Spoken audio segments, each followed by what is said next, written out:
Welcome to Man Cove Wellbeing, and today an MCW member shares a little bit about their story. Please read the disclaimer before watching. This can be found in the description of the video on YouTube. The videos on this channel and its content are not a substitute for the support and guidance of a qualified health professional. The people featured in this video are in no way associated with the story or representative of MCW. We want to thank every woman who shares a story about men in their life with the MCW community. Thank you. Please watch and listen with care. The content of this video and audio may be triggering or may make you feel uncomfortable. Please press the stop button and return to the video when you feel ready. Always put yourself first and seek the guidance of a health professional. Thank you.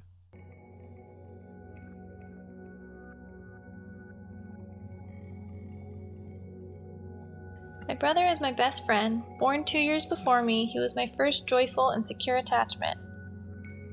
We had different dads, but we didn't even know that. My dad was who he called dad, and we shared the same last name. When our dad, who was a former pastor of the church, was busy snorting coke and being sent off to jail, our mom found a new boyfriend. We moved in with him, and suddenly we had a new baby brother as well. Thankfully, my brother and I were so attached we made each other laugh. We played outside until it was dark. He protected me and I protected him. We rode bikes, swam, rollerbladed, and even shared a room together. My brother was an incredible athlete. He was handsome and tall. He could jump really high and everyone wanted him on their basketball team. I was simply known as his little sister. I always tried to keep up with him. He pushed me to be strong and brave and competitive and fight for what I needed.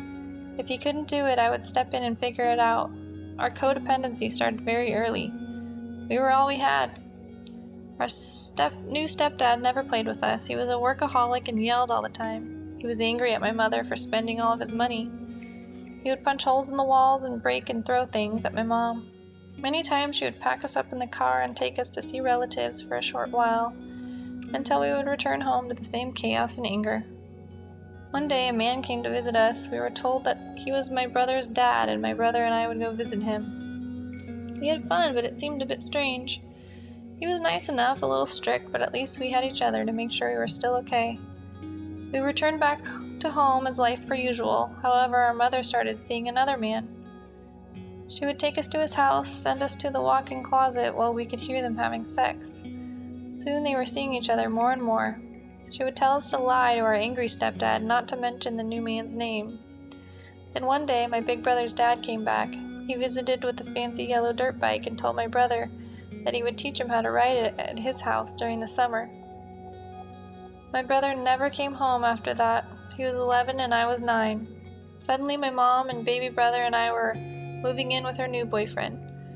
My best friend was gone, and the only explanation I got was, he was starting to have anger issues and it was just better that he go live with his dad.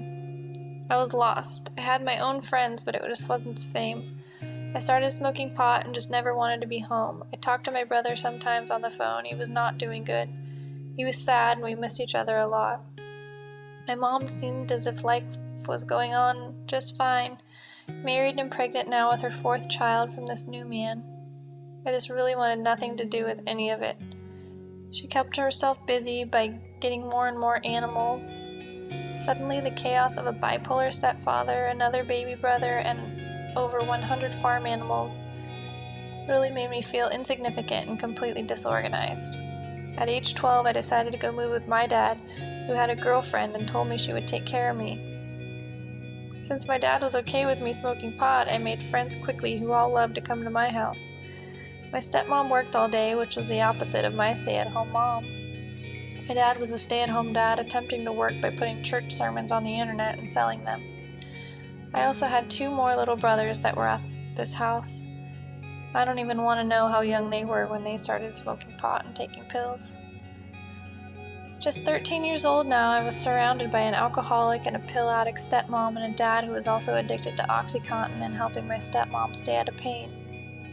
He would take her to the ER frequently for her headaches and seizures. He would travel to Mexico to get more pills. The 3 of us kids were left to figure out our own lives. I stopped and then dropped out of high school, had a boyfriend, and started doing ecstasy on the weekends. I didn't care about anything else. I'm still surprised I never got pregnant. Even though my stepmom was an alcoholic, she still believed in me and would tell me all the time how smart I was and how I could become a doctor one day. My boyfriend broke up with me and I was heartbroken. I decided to move back to my mom's. I started going to church with my mom and even accepted Jesus into my heart. I started turning my life around thanks to many of my friends' parents who helped me along the way. I finished high school via continuation school. Meanwhile, my big brother was now living in his car and started doing meth. He went and lived with my dad and stepmom for a while, but this just made things worse.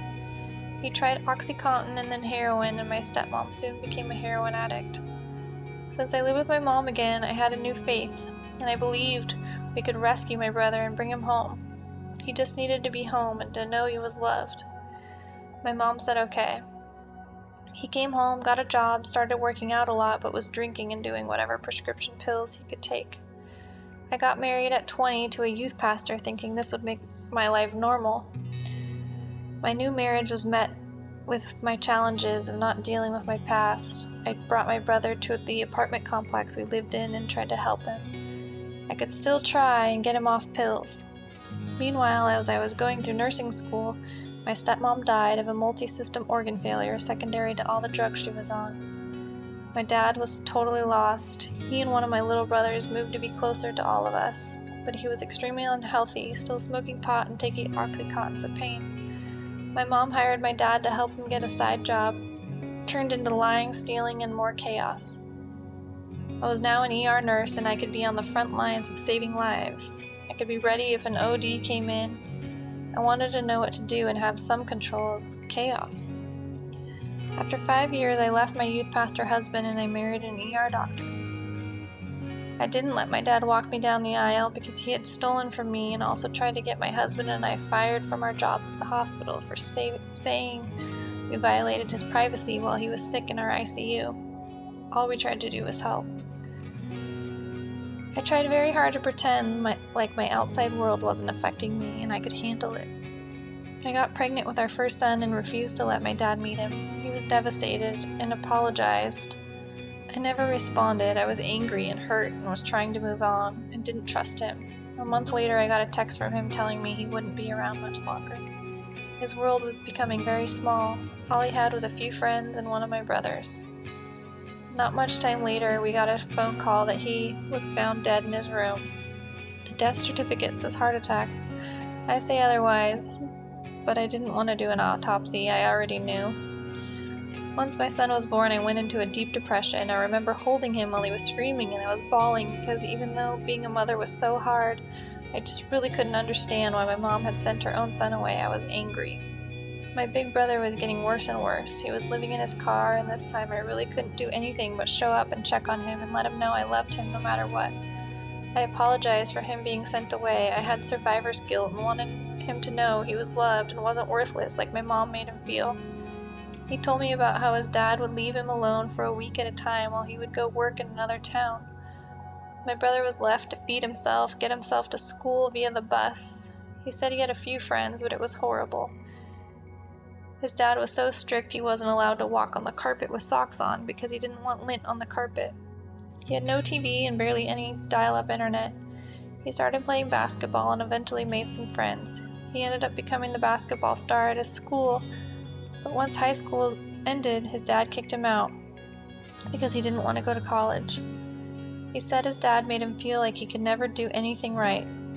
He was always in trouble and never good enough. So he just gave up trying. He turned to drugs and alcohol. Ironically, I was blessed with a daughter after my son. I have the big brother and the little sister. I watched them replay our old reality. When my kids fight, I would get angry at them. I couldn't understand why they couldn't be best friends. I wanted them to be best friends. They needed to know they had each other.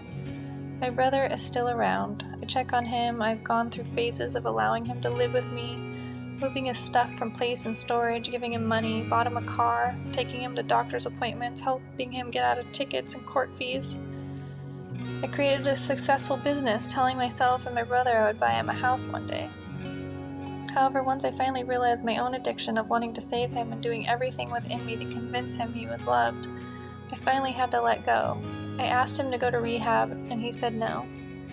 I've done my part. Just a few days ago, he told me he watched the movie The Way Back with Ben Affleck, who is an alcoholic and a previous basketball star. My brother knows he has a problem, but he has to be the one to find his way back, and I will be here to remind him I love him every step of the way. Love and connection is the only thing I can give him. I wasn't the one who abandoned him or neglected him. We both desperately want our mom and his dad to know the pain, but they won't acknowledge it.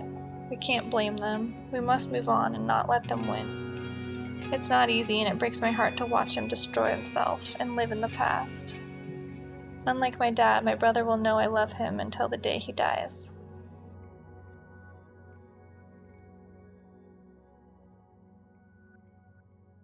Thank you for watching, and if you're seeking support with your emotional or mental health, please contact one of the helplines listed in the description of this video on YouTube. We hope this was useful, and if you'd like to see more videos like this one, and even provide your own content, please subscribe and contact us at the links below. Why not join the MCW community and support our mission by becoming a patron today, with a host of benefits, exclusive access to patron-only content, and helping us make the change. We want to thank our patrons listed above. We want to thank all men and women who share their stories with us. That's all from us today, and we'll see you soon.